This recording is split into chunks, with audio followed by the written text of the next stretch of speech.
Hello, this is Angelia with today's wisdom. Today's wisdom comes from Daily Ohm, Treasures from Our Past, Inner Child Meditation. Deep within each of us lives the child we once were. And that's true. You might not have thought about yourself as a child in a long time. I think about myself as a child every now and again. But that little kid is still inside of us.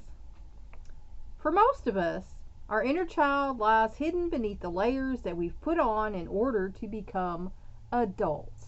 And the world does that to us. It makes us, we don't really necessarily want, but it puts pressure on us to become adults. So you might not have thought about your kid for a long time. In our rush to put on grown-up clothing and live adult lives, because once we get to be about 10 or so, we're in a hurry, we want to get grown. We may have forgotten the wisdom and innocence that we possessed when we were children. And like I said, out of the mouth of babes sometimes stuff comes, there's just such truth there. And the innocence, I love that before children go off to school and they're just so innocent. They just, everything is black and white, and they just are great. In meditation, we can connect with our inner child and reclaim what we have forgotten. I meditate on Fridays.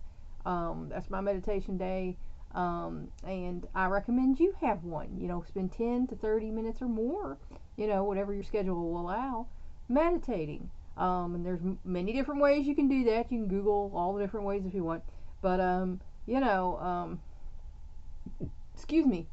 meditating will help you, if you focus on your inner child, to find them again and bring them out into your now. You can start by finding a photo of yourself as a child that you can look at for a few moments. School photos often work well to help you connect with this part of you. Sit in a relaxed position, close your eyes, and start taking deep breaths. And I know one of my sons saw a picture of himself in, I think it was like third or fourth. He's like, "Who is that?" And I was like, "That's you." He forgot what he even looked like back then. So, some of us do. Set the intention that you're going to connect with your inner child. And now, because I worked with survivors of abuse and assault and molestation in my life coaching and, with the charity and everything, that's often a good place that we start. Because your inner child, if you have survived these things, is wounded. Your inner child that should have had the ability to grow up in a nice, non-abusive way was not allowed to do so. So we have to go back, and a lot of times we have to connect with our inner child, heal our inner child, bring our inner child forward into time with us so that we can be whole. So that is something I'm very familiar with through, my decades of work with this. Wait for an image of yourself as a child to appear in your mind's eye. See your grown-up self hugging your inner child. Listen to what your inner child has to say, because it might be wanting to tell you something that you've never allowed yourself to think about. Perhaps your inner child wants to give you the answer to a question that you've been mulling over. After all, you never needed to look outside yourself when you were a child to know how you felt or what was true for you. And that's true. We just instinctively knew when we were kids. You always knew the answers. There also may be an ache from a childhood wound that you can now heal by talking to your inner child and offering them the wisdom and perspective that comes with maturity. And if you did not have a situation where you had good parents, you can become your own best parent. You can tell your inner child, that was bad what happened to you, and I'm sorry, but I want to bring you with me, and I'm going to be your parent. And, we're going to be together, and I'm going to be a good parent to you and treat you like you should have been treated. Because that can heal a lot for survivors of abuse. Or maybe you've merely forgotten how to see the world with childlike wonder and hope. And that's the case for some of us. Some of us get bogged down in the real world and we lose hope. We don't know why we're doing what we're doing. We don't have anything we enjoy in our life, you know? Your inner child would like to remember how. Your inner child could tell you how to have joy in your life. Tell your inner child that you love them and will keep them safe. And as safe as you can. I mean, you don't even want to lie to yourself.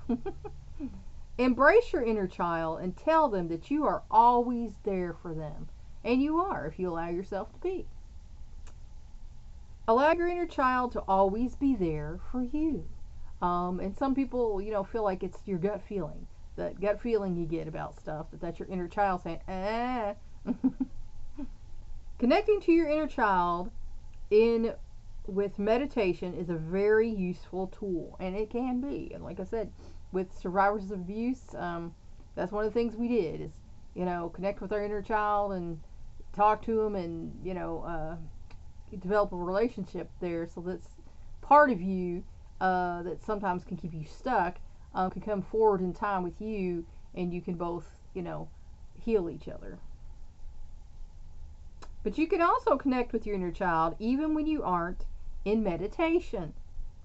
Treat yourself to a play date, ice cream, or a walk in the park. And sometimes we just need to do that, It's okay to do these things. Let yourself laugh and play more. And that's okay. I had someone in my family tell me, you laugh too much. And I laughed at that when they said that because it's like, you know what? Life is too serious now. I'm not going to be miserable and negative like you. It's just not me. I was actually on a comedy show for a couple seasons. So to me, sometimes you just have to laugh. To keep you from crying, sometimes you just gotta laugh. So I don't have a problem. Give yourself permission to be as wise as your inner child so you can stop focusing on what isn't important and start living as if every moment is precious, because it is. And not everything in life is a big honking deal, and not everything is important. It's like the saying, is this going to matter in 5 years? Think about that. And if it's not, who cares? Move on with your life. Don't waste your time. Your life will be filled with more laughter and fun. And again, like I said, a lot of people are so serious. Maybe they were pressured to become mature, and so they're very, sour puss people. Who are very boring to deal with, honestly. I like people with a sense of humor, and so if you don't have a sense of humor, we're probably not going to get along, because I try to find the humor in everything. So just remember, if you do some inner child meditation, you could dig up some treasure from your past. Think about it. That's all for now. Please like and share this wisdom so we can spread it around the world. If you want to help me out, subscribe to my YouTube channel. If you want to help me out even more, go to my Patreon and become a patron. Bleh. Y'all know my tongue. Thanks for watching. That's all for now. Until next time.